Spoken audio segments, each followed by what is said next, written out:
everyone. He kind of gave the little joke away, but that's okay. Je parle français, mais je parle très lentement, so I hope it's okay that we continue in English. Sorry about the sign language, that just disappeared. No, it's okay, it's good. Thank you so much for Union de Marques to invite me here today. I think it's also so good for them to take this topic so seriously, because just years ago nobody really talked about this at all. So since this is a little club, I'm going to be very honest with you. I hope that's okay. Because I actually lost my faith in purpose. I'm sorry. And that comes from somebody who's the last decade or so pushed for purpose, who advocated for purpose, who advised probably some of you in this room to adopt purpose. And quite a bit have happened. I mean, I look younger, or I look older now, since the little good advertising book came out. And at that time, the message was really pure. Brands can be a force for good. But quite a lot have happened since those days. Because if you think about it, our current marketing space look a little bit like this guy. All you guys in the room incredibly busy about talking about all the good stuff you're doing. Honestly, you cannot go into the supermarket without hearing about food waste, or you cannot look at a packaging without them saying, oh, now it's 40%, now it's 50% plant-based. So everybody's talking about it. So how are we going to expect people to take this seriously? I mean, for me, it almost seems like sustainability has become what long-lasting taste was to chewing gum in the 90s. It's meaningless. It doesn't add anything. Sustainability, responsibility, care. So how are we going to get out of this? And then I hear a lot of people talk about, we're just going to act more. FAIRe, we're going to act. But how are we going to outdo each other? Really, how are we going to outdo each other? I mean, I have another beef, sorry about that, but corporate pledges, I mean, come on. We're going to do something in 2040, 2050. You know, I just saw we're going to cut food waste in 2025. I know things take time, but honestly, figure out this example. When something is complicated, I try to deduct it into human relationships. So let's just say this could happen. I'm in France. Your president used to do that. I come home and I catch my girlfriend being unfaithful, okay? Imaginary example. You follow me on this, huh? She's with another man. I get angry. She looks at me and she says, Thomas, you know what? Yeah, you caught me cheating on you. But from now on, 2020 to 2030, I'm going to be a little bit more and more faithful towards 2030 when we two are going to be back together. Would we accept that? Oh, somebody would, yeah. That's called an open relationship, very modern. Yeah, I see quite a few of those. But the thing is, you just branded yourself there. Man open for fun. No, so the thing is though, it's like we don't think people have a choice. And there is so many choices today. If you're not moving fast enough, somebody else is going to do it. So what is wrong with purpose today? What's wrong with purpose today is we all look to brands like Patagonia and think that's the best brand in the world. They do it the best possible way, right? I mean, if you look what Patagonia is saying, we're in the business to save our home planet. That sounds pretty grandiose, right? If you told me that, I would think you're a little bit nodder. I mean, I'm gonna save the world. Maybe. I mean, this is Patagonia, and they have a long history of doing that, but please don't copy it. Because what does happen when you put yourself up on this pedestal and saying, we're going to rid the oceans of plastics, we're going to do something about climate change, it's so easy to criticize you. And it's so easy for you to fall down like a can of soup. That's why from good advertising until today, the thing that I thought, we need a different approach. And that's why I called the new book, The Hero Trap. Because it's not about you being the hero. Because the thing is, if you look at stats right now, the more we talk about this stuff, the more people think it's BS. Isn't it interesting? People are becoming more and more cynical. And I think that's a little bit sad. Because when I wrote the first book, I thought, yeah, this is good. People are going to believe us. People are going to think that we're going to come to the rescue. But they're not. And another thing, which actually sparked my little journey into this, because how are we going to create change? How are we going to create change? The first book was sparked by COP15 in Copenhagen, and that provoked me to write that book. This time, what provoked me was actually the fact that changing the world is really tough. But changing, you can take it. If it's your son, that's okay.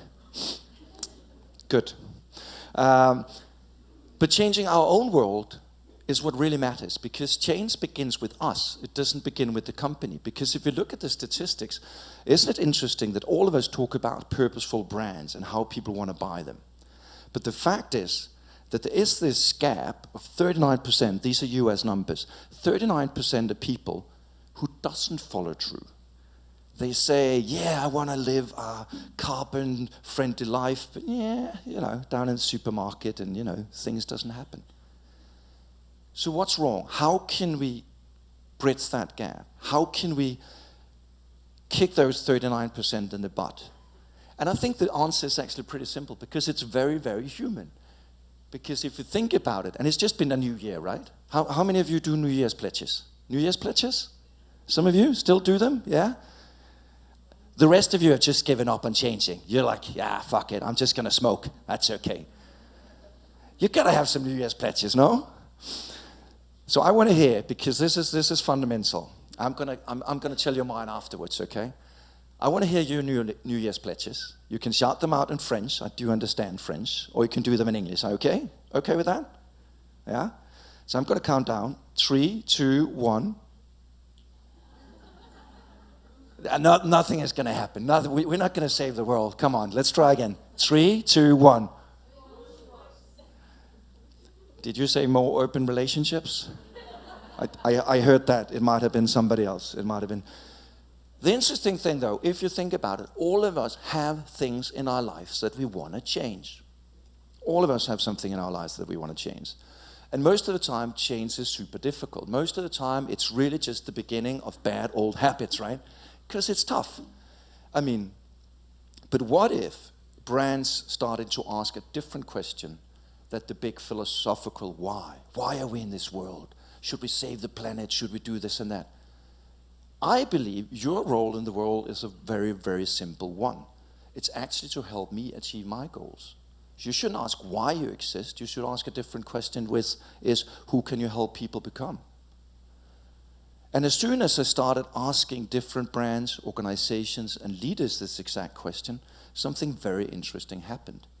Because that little 39% gap slowly started to change. I'm going to give you one example. So, my New Year's pledge last year was that I wanted to live more vegan and vegetarian. So more plant-based. Any vegans, vegetarians here? A few, okay. You can actually say yes and no. It's a very, very silent crowd. I'll speak slower. It's just because the clock is ticking. So I reached out to a company called Årstiden. It's a Danish company. I'm sure you have something very similar in France. What they do is just they deliver a box of farm fresh produce to your doorstep. But it also comes with recipes, so I can slowly learn and they can help me on my transformation. They don't talk about this big purpose that's written on the wall. We're gonna turn everybody into a vegetarian. No, they talk about earth connection. And earth connection is something the founder himself discovered by touching the vegetables, by harvesting a beetroot and seeing his hands being colored red. It was something different. It was transformative. And that has pushed me. Most of the time when I come home and I do a vegan pie, I'm super happy. Most of the other times it ends up a little bit like this. And change is tough. But that's an opportunity for all the brands to keep helping people.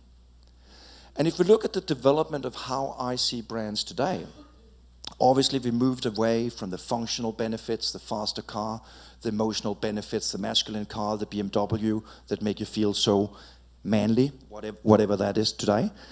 So the third step, where my last book stopped, Good Advertising, where it was about an environmentally friendly car. Today that doesn't really make much sense because it's glued onto everything today. So the fourth stage is really about the transformation, the promise you can tell people. And that thing is powerful because most of us go through life looking for stuff, looking for change.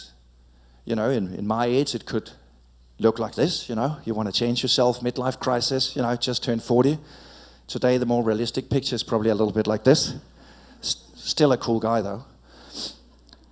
So, if you want to bridge that gap, those 39%, there's a methodology I'm going to share with you today, which is called the arrow, because it's points. And ask 4 fundamental questions. Each of you can ask yourself as an organization, as a brand, or as a leader. The first one is obviously the what. So what is it you do? Those can be the running shoes. The second one, the how, can be convenience. The third one is the important one. Who can you help people become? But think about change. If we actually believe in wanting to change anything, change needs to have a deadline. And that's the last one, the when. So when are we going to see this change happening? And the output of this, I don't call a purpose. I know this is a little bit of a wordplay, but I call it a promise. Because I think we need to take a much more humble approach as brands and say, this is my promise to you out there of a transformation, of a change that we can help you achieve. And I can share one example with you here today. So it's a health insurance company called Discovery. And Discovery have a very interesting transformational promise. They talk about incentivizing people to live healthier. Incentivizing people to live healthier. So there's a strong focus on that change that can be seen within the organization and outside the organization. And they've been incredibly good at that laser-sharp focus on pushing people towards change. One of the things they've done is they have a program, a typical rewards program. So let's say you have a health insurance company with them. If you go to the gym, you get rewarded. If you eat vegetables, you get rewarded. And the interesting thing is they've done this collaboration with Apple, the little health app that some of us have in our pockets. And they compared the people who are part of the program with the people who are not part of the program. And they got people to exercise 5 days more per month.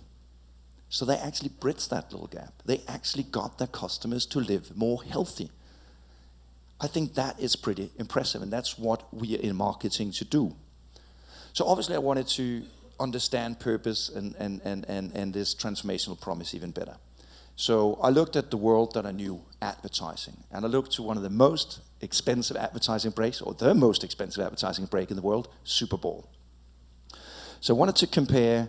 This is one from this year, some of you might have seen it, the Budweiser ad where they talked about their commitment to renewable energy and how they would invest in wind power and obviously offset the rest.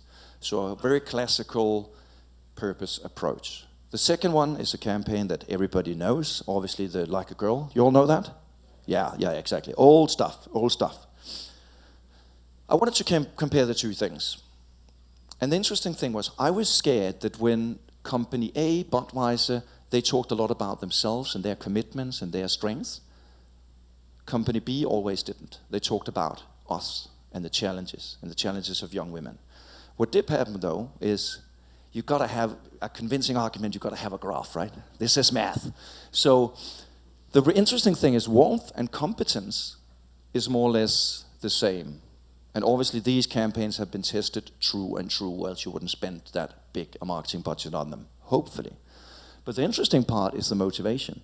So the four first ones, Always, Sport, England, Nike, and Land Rover, are the transformative ones. And you can see how the motivation drops with about 29 to 36%. So that's interesting, that the brands that motivate us to create change are always also the ones that are best at it. And a second thing that's interesting is if we look at the willingness to pay a premium price, it does actually show that the transformational campaigns are much better at doing that.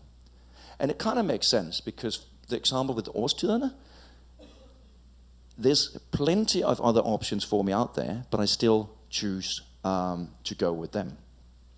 Is this time actually true? It is true. Okay, cool. So we're going to do a quick wrap up. So, very important. No. So what we also have solved here is that now we don't have to sell products. We don't have to we can actually aim for something bigger, which is ultimately really improving people's lives. So my core message to you is really very, very simple. Don't put yourself up on that pedestal and pretend you're the hero.